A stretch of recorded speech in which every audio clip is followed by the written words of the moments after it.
addaa Oromiyaa waraan isin ilaalle waraan risti Amaaraa deebisuu fi godham keessattuu hirmaachuu fi dhiyoo kana lafa Affarii keessatti kuufamaa ture. Waraanii kunin Oromoo hin ilaalu. Waraanii kunin lammiilee Itoophiyaa Amaaraa waan dabartiin ilaalu. Waraanii kun risti Amaaraa deebisuu fi waraan godhamu. Warri risti deeffannu jedhan kunin risti warri deeffatan lafa Tigraay to'attee jirtu. Ka akka Walqaayit, Tsegedee, Raayyaa qofa deebisoo sontaane Boore Matakkal lafa Oromoo fi Gumuzirri qubatu sabni birarri qubatu Oromiyaayyuu mataa isii bakka adda addaa godina Shawaa Bahaa amma weeraraa jiranii godina Shawaa Kaabaa ammumaan tana weeraraa jiranii Finfinnee ka isaan barara ittiin jedhan warra Jaarsoo ka isaan Go'aatsiyoon ittiin jedhan achirra darbee godinaalee Oromiyaa adda addaati fi magaala Oromiyaa Finfinnee Bararaa Adaamaa Naazireet Dabra Zayit Bishooftuu Amboo Hagareewoot Walisoo Giyoon magaala adda addaa ka Oromoo hunda falmachuu deeman waraanii risti Amaaraa achitti hin dhaabbatu kanaaf Oromoo waraan kana irratti hirmaachuu hin qabdu warri kun bar Oromootti dhufuu deema jennee dubbannee turre waraana kan poolisii addaa Oromiyaa ka leenjii gahaa hin qabne meeshaa gahaa hin qabne gara Affariitti erguudhaan daangaa Tigraay irratti kuusanii kunu akkuma suura kan agartan haleellaa irratti geggeessite warri Tigraay booji'anii meeshaa waliin Tigraayitti galchanii jiran. Waraan isin ilaalli keessatti deemtanii hin du'inaa jenna. Ammallee Opiidiyoo waan kana irra barattee hin jirtu. Cunduurii Oromiyaa bulchuu Shimallis Abdiisaa itti gaafatama tikaa fi basaas Itoophiyaa Tamasgan Xurunee wajjin ibidda waraana jala farsuu fi gooluuf dibbee waraana dhahuuf Goonder daawwachaa jira. Dabalataan Oromoo achi tugeessuu barbaadan. Oromoon lafee isaa dhiigi isaa wanni inni risti Amaaraaf gabbaruuf hin jiru. Risti Amaaraa deebisuuf wanni inni gabbaruuf hin jiru. Wata akka dubbadhuuti. Jalsarara dubbadhuuti. Waraanii ammaan tan geggeeffamaa jiru kun Oromoo hin ilaalu. Lafti Amaarii risti jedhe deeffachuu barbaadu. Lafti Amaaraa fi Tigreen irra wal dhabaa jirtu raayyaan lafa Oromooti. Lafa Raayyaati. Oromoon har lafisaati falmachaa hin jiru. Gariin Tigraay harki dhahaa jira. Lafa Oromoo akka to'attuuf.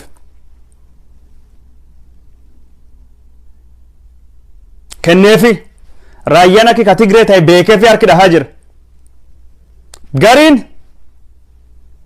wallaalan akka Shimallis Abdiisaa Abiy Ahmed Faati Oromoon akka Raayyaan Amaaraa jalgaluu fi dhiiga Oromoo dhangalaasaa jira. Melaala laf kana. Lafti kun maalii isiittu lafa Amaaraa yookaan lafa Tigree fakkaata? Carcar, Waajjaa, Dhummuugaa, Allamaataa, Korem. Maqaa kamittuu as keessa maqaa Tigree fakkaata? Maqaa Amaaraa fakkaata? Lafi isaan irra wal lolaa jiran lafa kana. Uummata Oromoo irra wal lolaa jiran. Opiidiyoon har'a. Lafti kunin lafa Oromoo uummata Oromoo afaan ufiitiin akka baratu aadaa ofii akka guddifatu akka uf beeku godhanii Tigree fi Amaarillee irratti wal hin fixne karaa nagayaatiin falli akka dhufu godhanii Oromoo kanaaf haq ta'e sagalee ta'uu dhiisanii har'i jechuun Raayyaan ka Amaaraa akka ta'e mirkaneessuu fi ka aduulla jechaa jiran biyyi keessatti. Walloo Kaabaa fudhadhaa. Qobboo, Waldiyaa, Gubbaa Laaftoo maalii warrattu waan kan Amaaraadha. Waan nam gaddisiisu Amaaraaf Tigreelee lafa Oromoo irra wal dhabaa jirti. Wal hadhaa jirti, wal lolaa jirti. Oromoon yoo waan ufiiti falmachuu hin dandeen yoo araar buusuu hin dandeen wanni inni keessa seenee aarsa ta'uuf hin jiru. Ana jechuun raayyaan Tigree jalalleetti bulti. Afaanii Oromoo, aadaan Oromoo, eenyummaan Oromoo keessatti akka mul'atu Oromummaa warraa akka isaan beekan akka isaan uummata Oromoo guddaa waliin walitti dhufeenyi qaban ta'uu qaba. Oromoof Tigreellee riqichi walitti fidu raayyaadha. Akkuma Walloon Amaaraaf Oromoo riqichi walitti fidu taate. Warri kana Oromoo amma hin dubban. Oromoo amma naasofne. Waa'ee raayyaa, waa'ee uummata Oromoo ka Walloo kana yeroo nu dubbachuu qabnu, seenaa warra haasa'uu qabnu, qobsuma warra lafa warra haasa'uu qabnu ammaan tan. Wanni kunin kanaaf waraanii risti deebisuu kun Oromoo hin ilaalle. Lafti kun risti Amaarallee taatee hin beeytu ta'uullee hin dandeettu. Amaarii risti sandeeffatee jennaan bor bararaaf dhufa Finfinne jechuudha. Bor Naazireetii warran jedhaniif dhufa. Debrazayit waan jedhaniif dhufa. Agara Tsiyoon, Agara Maariyaam, Felege Giyoon laf maqaa kijiba itti babaaseef dhufa. Waraanii kun Oromoon ilaalu. Aarsa hin taane baasuun hin barbaachisu. San jalnaa sararaa. Kaan kabira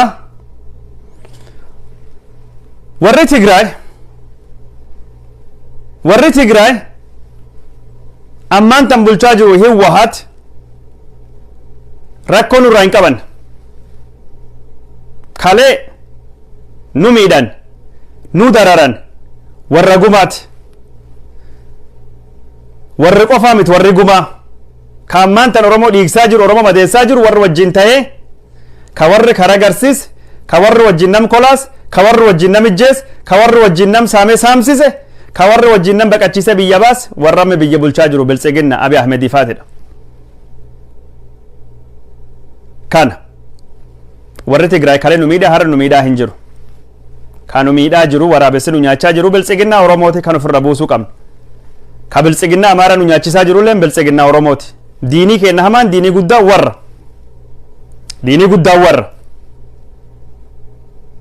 Warri Tigraay bulchaa jiru warra gumaati. Garuu ammatti harkaan hin qaban armaan nu nyaachaa jiran. Ammaan tanatti duguugga sanyii Amaaraa jala of dandamachuuf. Duguugga sanyii warra Amaaraa jala of dandamachuuf. Badii Biltsiginna jala of dandamachuuf carraaqaa jiran. Nu kaleellee warra Tigraay bulchaa jiruun wal dhabni malee uummata Tigraay wal hin dhabne. Uummati Tigraay keenya cunqurfamaadha. Uummanni Tigraay keenya miidhamaadha. Uummanni Tigraay uuman hungoon haqi isaanii, mirgi isaanii, dhugaa isaaniitiif ni falmina. Warra Tigraay irratti waa'ee federeeshin irra walii galla. Warra Tigraay wajjin heer irratti walii galla. Rakkoo waliin hin qabnu. Hegara biyyaa irra walii galla. Saamichisaan Oromiyaa saaman irratti wal dhabni malee. Warra Amaaraa wajjin seenaa irratti walii hin gallu. Alaabaa irratti walii hin gallu. Goota keenya irra walii hin gallu. Bulchiinsi biyya irra walii hin galle. Heer irra walii hin gallu. Seenaa irra walii hin gallu. Waan kaleetiif waan har'aatiif waan borii irra walii hin gallu. Tigraay si saamnaa jetti malee afaan Oromootiif eenyummaa Oromoo balleessin hin jettu. Warri Amaaraa sillee saamnaa afaan Oromootiif eenyummaa kenne balleessine afaan tokko dubbatte nu taatee jiraatta yookaan hin baddaadha. Alaabaa tokko biyya tokko faaruu tokko seenaa tokko goota tokko ka jedhu warra jalatti akka bullu san barbaadan. Adda addummaa warra kana kan beekaaf tokkummaa yaadaa waan beekuuf warra Oromoo qabsaa'uuf warra Tigraay qabsaa'uuf lachuu shororkeessa jedhee mootummaan Abiy Ahmed akkasitti wanni godhe. Qabsoon Tigraayitii fi qabsoon Oromoo ammaan tan akka tokkotti wal fakkaatti jechuudha. Eenyummaa ofii dandamachuu bakki isaanii maltu federeeshinii keessattuu argachuu sirna federeeshinii kan ittisu heera kan ittisu waan taateef. Kabira jaal sararee waan dubbadhutu jira. Abiy Ahmed karaa waraanatti deemee duulaa jira. Gar waraanatti deebi'aa jira. Gar waraanaa kana kan itti deemee duulaa jiru kanaan dura waan kan yaalee dadhabe hin milkoofne. Borillee hin milkaa'u warrallee hin milkaa'u wanni kalee hin milkoofne. Dogongorii kalee har'a dhugaa hin ta'u sirrii hin ta'u. Kaleessa Abiy Ahmed Eertiraa wajjin ta'ee Somaaliyaa wajjin ta'ee meeshaa ammayyaa qabuun xayyaaran ta'ee diroonii Imaaraatii Arabaatii fi qawwee chaayinaatii fi raashiyaa wajjin ta'e warri kan mo'achuu dadhabe magaala warra dhiise keessa baqatee bahe. Har'a ammoo waraan isaa ka akka malee leenji'ee dhabee waraana qote bulaatii fi humna adda naannoleetiin warra kalaashii qofaaf leenjii ji'a tokko lama qabuun warri gaara keessatti ilkaan buqqifate kana wal loluu deemu jira. Kanan hin jenne Profeesar Sheetil Turumvooli jedhe Abiy Ahmedii waraanii isa waan irra dhumatee fi waraan waan dhabeef har'a qotee bulaa fi poolisii adda naannolee adda addaa keessa achitti bobbaasaa jira. Ka Somaalee fi Eertiraa waraan leenjii akka malee qabu ka Eertiraa ka Itoophiyaa dadhabe wanni warri kunin warri kalaashii qabuuf leenjii lama qabu warra kan cabsuu danda'uuf hin jiru. Ka dirooniin Imaaraatii Araban cabsin. Abiy Ahmed yeroo gabaabduu fi warri kana dhahee gaarattuu galchee meeqalee qabachuu ni danda'e. Ni danda'a. Garuu turuu hin dandayu akkuma dhiyoo baqatan malee ni baqata. Ummati jilbeeffachiisuun hin dandayamu. Ummata Tigraay hunda akka diinaa gootee ittiin loltee mo'achuu hin dandayamu. Kanaaf Oromoon waraana bu'aa waa takka hin qabne. Waraan wahaa qidhaa wahaa mellisii ta'e kana waraan ma'anaa hin qabne. Irratti hirmaachuu hin qabu. Keessatti hirmaachuu hin qabu. Naannoon Amaaraa torbaan tokkoon durattu ofirra dhowwuu irraa gara haleeluu dabarree jirra jedhan. Haleellattu darbanii maal fidan? Tsallamtiitti mo'ataman. Warri Tigraayiruma naannoo Amaaraa dhufanii Abargellee qabatan, Niraa qabatan, Zoobil qabatan, Affarii dhufanii haleelan. Waraanii kenni mooraalii hin qabu jedha. Manan nu deebisa jechaa jira jedha. Namas Ageenyoo Tashaagar. Waraanii mooraalii hin qabu waraanii Amaaraa duu hin fedhu Oromoon madeeme du'a. Yoo waraanii mooraalii hin qabaanne waan kanaafi malli waraana falli waraana hin jiraanne wal mari'achuudha. Marii biyyaalessa marii hunda hammatu hidhamtoota siyaasaa ka hirmaachisu mariin gosuun gaggeeffamuu qabdi jennee mootummaa Abiy Ahmed yeroo hedduu itti himne ammallee marii malee falli hin jiru. Waraani Tigraay kunin Oromoo hin ilaalu waan jennuufi sabab dhiyeessaa jirra. Raayyaan lafa Oromoo irratti wal hadhaa jiran wal waraanaa jiran Tigreen amma nu ujjeessaa hin jiru diinii kennamatti biltsiginnaadha. Warri risti deeffachuu barbaadu ka Amaaraa bor lafa Oromoo dhufanii risti jedhanii qabatan. Kanaafuu diina kan kajabeessuu hin barbaachisu. Tigree wajjin saamichi lafa irratti wal dhabna, saamichi horii irratti wal dhabna. Amaaraa wajjin ammoo jiraachuu kennayyuu warra beekamtiin hin kennine. Waa hunda irratti wal dhabna. Waa takkaaf beekamtiin hin kennan. Kanaaf dhugaa tokko waraaboo tokko qeerramsa. Garuu filadha eegeedhaan maamii tokko malee Tigraayitti wayyaa qaba. Kaan ammoo waraanii Tigraayittu geggeeffamuu jiru kun waraanii achitti deemuu jiru kun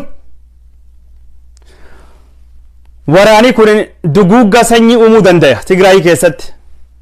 Mootummaan Abiy Ahmed risti Amaaraa deebisuuf ibsa dhiyoo kana baas irratti warra Tigraayitiin sheeyxana, warra Tigraayitiin kaanserii, warra Tigraayitiin arama kan hin buqqisna hin barbadeessina hin balleessina daboon taane jedha.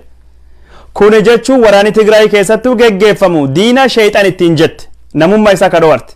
Sheeyxanii badu du'uu qaba barbadaa'uu qaba diina hamaadha. Karaa hundaanuu rabbiin balleessa jechuudha. Amantii keessatti diina hunda caalu diinii hamaan sheeyxan. Diinii qarooma ilmi namaa. Dhukkubii hunda irramaa kaanseriidha.